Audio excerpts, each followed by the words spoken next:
साथ में हम आपकी होस्ट लैला इकबाल।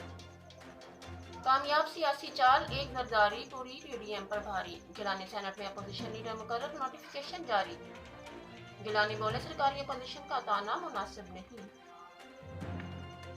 पीडीएम फैसले से इंहिराफ, नून लीग को ना भाया। राना सनाउल्लाह ने गिलानी को सिलेक्टेड करार दे दिया। एहसन इकबाल बोले ओहदा चाहिए था तो नवाज शरीफ को बोल देते। गिलानी का वोट, नून लीग का जमात इस्लामी पर तंज। एहसन इकबाल ने कहा सिराजुल हक ने बिलाखिर पीपल्स पार्टी से इल्हाक कर लिया, दोनों को नया सफर मुबारक।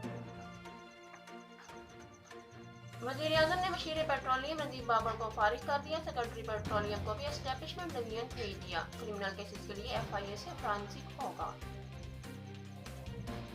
FIA के छापे, डीलर्स ने चीनी की सप्लाई रोक दी। चीनी डीलर्स का कहना है कमाने का हक है, छापे बर्दाश्त नहीं। और मुल्क का दिफा नाकाबिल तस्खीर, पाकिस्तान का शाहीन 1 ने बैलिस्टिक मिसाइल का कामयाब तजर्बा। सदर वजीर आजम और अस्करी क़यादत की मुबारकबाद।